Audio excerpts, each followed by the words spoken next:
혹시 이런 생각 해보신 적 있으신가요? 이 세상은 처음부터 날 괴롭히려는 의도로 만들어진 게 아닐까? 너무 극단적인 생각 같다고요? 하지만 그런 불편한 질문을 진지하게 던진 철학자가 있습니다. 바로 헤겔입니다. 왜 나만 이렇게 힘든 걸까? 왜 항상 고통을 겪어야만 성장하는 걸까? 왜 진실은 늘 고통스럽게 찾아오는 걸까? 혹시 이 세상은 일부러 나를 괴롭히는 건 아닐까? 한 번이라도 이런 생각을 해본 적이 있다면 당신은 지금 헤겔의 세계 한가운데 서 있습니다. 혹시 당신은 삶이 마치 끊임없는 시험 같다고 느낀 적 있나요? 조금 편해졌다 싶으면 또 다른 문제가 찾아오고 무언가를 이해했다 싶으면 그걸 부정하는 상황이 또 닥쳐옵니다. 이건 단순한 우연일까요?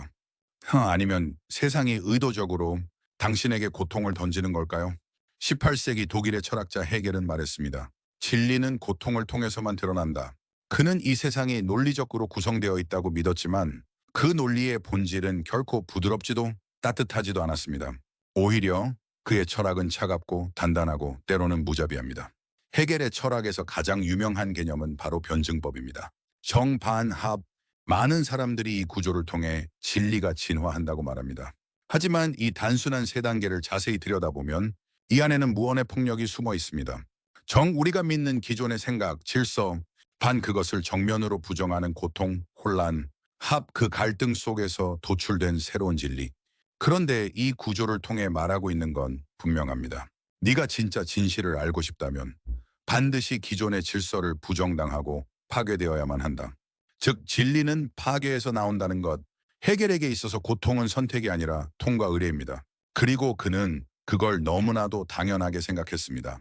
그 사람 얘기만 들으면 괜히 기분이 꺼림칙해져. 괜히 잘난 척하는 것 같고 듣고 있으면 내 삶이 초라해져. 혹시 이런 말 들어보셨나요?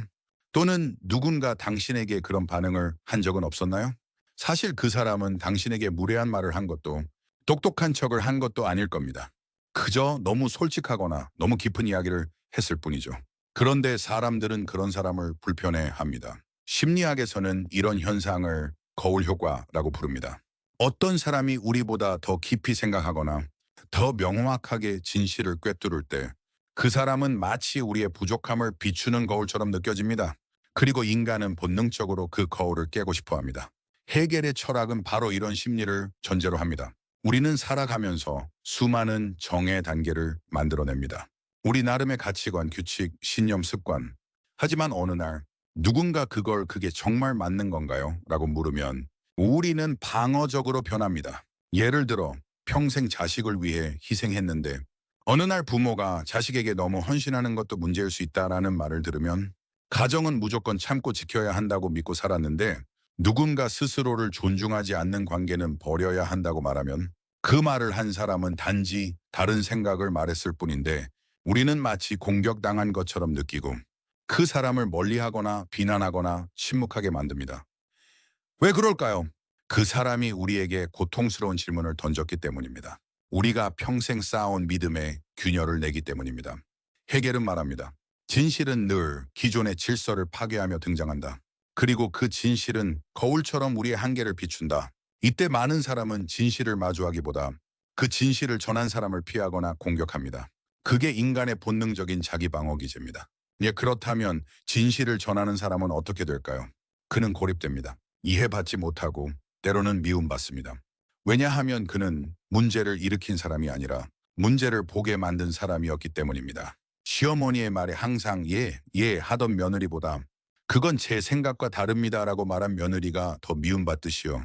진실을 말한 사람보다 진실을 꺼내게 만든 사람이 더 큰 비난을 받는 사회. 그건 오늘날에도 여전히 반복되고 있습니다. 헤겔은 그래서 고통이 필요하다고 말했습니다. 그 고통은 단지 외부에서 오는 게 아니라 우리 내면의 믿음을 무너뜨리는 충격이기도 하거든요. 그 거울을 깨느냐, 받아들이느냐는 당신의 선택입니다. 하지만 분명한 건 하나입니다. 당신이 지금 불편함을 느끼고 있다면 그건 당신 안에 변화의 씨앗이 움트고 있다는 증거입니다. 고통은 괴롭지만 그 안에는 늘 어떤 성장의 단서가 숨어 있습니다. 그리고 당신은 이미 수많은 거울을 통과해 여기까지 오신 분입니다. 한 번쯤 이런 말을 들어보셨을 겁니다. 지금 아픈 건 성장하고 있다는 증거예요. 지금 힘든 건 당신이 잘하고 있다는 거예요. 그 말 위로가 되셨나요? 아니면 더 억울하고 서운한 마음이 들진 않으셨나요? 나이 들수록 깨닫게 되는 게 있습니다. 모든 고통이 다 의미 있는 건 아니라는 것. 어떤 고통은 정말 무의미하게 다가오고 어떤 상처는 시간이 지나도 아무 해답도 주지 않습니다. 그런데 해겔은 그 모든 고통에 철학적 의미를 부여했습니다. 그는 말합니다. 너는 고통을 겪어야만 진짜 너 자신이 된다. 파괴 없이는 창조도 없다. 혼란 없이는 진실도 없다. 이쯤 되면 질문이 생깁니다. 이 철학은 정말 지혜일까요? 아니면 고통을 미화한 철학적 사디즘일까요? 우리가 보통 알고 있는 사디즘은 남의 고통을 즐기는 성향입니다.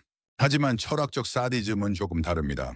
타인의 고통을 통해 어떤 목적을 달성하려는 태도. 바로 그것입니다. 해겔의 철학은 그런 의미에서 사디즘적입니다. 그는 사람들에게 이렇게 말하죠. 당신이 사랑에 실패했습니까? 그건 더 큰 자각을 위한 통과 의례입니다. 자식과의 관계가 멀어졌습니까? 새로운 자아로 나아가는 계기일 수 있습니다. 삶이 허무하게 느껴집니까? 드디어 당신이 본질에 가까워진 것입니다. 이 모든 말은 겉으로는 멋있게 들리지만 실제로 듣는 사람 입장에서는 너무나 무자비한 조언일 수 있습니다. 고통을 겪는 사람에게 필요한 건 이유나 해석보다 따뜻한 공감입니다. 많이 힘드셨겠어요. 그 시간 정말 잘 견디셨어요. 이 한마디가 더 위로가 되지 않던가요? 그런데 해겔은 고통에 공감하기보단 그 고통을 도약의 발판으로 설명합니다. 그래서 어떤 이들은 해겔을 냉정한 철학자, 심지어는 사디스트라고까지 부릅니다. 하지만 이 철학이 완전히 틀렸다고만은 할 수 없습니다. 왜냐하면 우리는 실제로도 많은 고통 속에서 변화하고 그 아픔 덕분에 더 깊어지는 자신을 발견하기도 하니까요. 잃어보니 소중함을 알고 버텨보니 내 안에 강인함을 알게 되고 다쳐보니 진짜 사람과 가짜 사람을 분간하게 됩니다. 해겔은 말합니다. 고통은 너를 무너뜨리는 것이 아니라 너를 다시 조립하는 것이다. 그리고 그 조립은 이전보다 더 강한 형태일 것이다. 그 말은 결국 이렇게 번역됩니다. 당신이 지금 겪는 이 아픔은 당신을 위한 것이다. 이 말이 공감이 되실 수도 있고 전혀 위로가 안 될 수도 있습니다. 하지만 중요한 건 당신은 지금 그 고통 속에서 무언가를 만들고 있다는 사실입니다. 그게 상처든 교훈이든 새로운 나든 간에요. 그러니 지금 아픈 이유를 꼭 설명하려 하지 않으셔도 됩니다. 지금 느끼는 그 감정 자체가 이미 삶의 중요한 일부입니다. 해겔은 그 감정을 이론으로 풀었고 우리는 그것을 살아내고 있을 뿐입니다. 소크라테스는 무지를 자각하라고 했고 독배를 마셨습니다. 갈릴러는 진실은 교리보다 우선한다고 했고 가택연금을 받았습니다. 니체는 기존의 도덕을 부수라고 했고 광기로 사라졌습니다. 해겔은 그는 그 고통을 철학체계로 승화시켰습니다. 하지만 그 대가는 무엇이었을까요? 그의 철학을 따르는 자들은 세상을 더 똑바로 보지만 그만큼 더 고독해지고 상처받습니다. 마치 이렇게 말하는 듯하죠. 진리를 알았으니 이제 네가 감당해라. 그런 의미에서 해겔은 세상에 진리를 준 사람이 아니라 그 진리의 고통을 견디는 자격을 요구한 사람입니다. 지금 이 순간 우리는 얼마나 많이 고통을 경험하고 있을까요? 스트레스나 자기 비교, 경제적 불안, 인간관계 속의 애매한 상처들, 시대가 요구하는 자기개발 강박, 이 모든 것들은 기존 자아의 해체 부정 재형성이라는 변증법적 구조 안에 놓여 있습니다. 우리는 매일 스스로를 의심하고 부정하고 바꾸라는 명령을 받습니다. 더 나아져야 한다. 더 올라가야 한다. 더 강해져야 한다. 하지만 누구도 묻지 않습니다. 이 고통은 정말 나를 위한 것인가? 아니면 시스템이 나를 길들이는 방식일 뿐인가? 해겔은 고통 속에서 진리를 봤지만 현대는 그 고통을 상품화하고 있습니다. 자기계발서, 동기부여 영상, 성장형 인간 담론들 이 모든 게 당신에게 묻습니다. 지금 아픈가? 그건 좋은 신호야. 정말 그런가요? 쇼펜하우어는 해겔을 싫어했습니다. 그는 말했죠. 해겔의 철학은 비논리적이며 고통을 미화한다. 인생은 고통이며 거기엔 아무 의미도 없다. 두 사람 모두 인간 존재의 고통을 정면으로 바라봤지만 한 사람은 그것을 견디고 나아가야 할 것으로 다른 한 사람은 그냥 피할 수 없는 저주로 보았습니다. 이건 마치 우리가 삶을 대하는 두 태도와도 닮아 있습니다. 고통을 통해 성장할 수 있어. 고통은 그냥 고통일 뿐이야. 어떤 시선이 당신에게 더 위로가 되나요?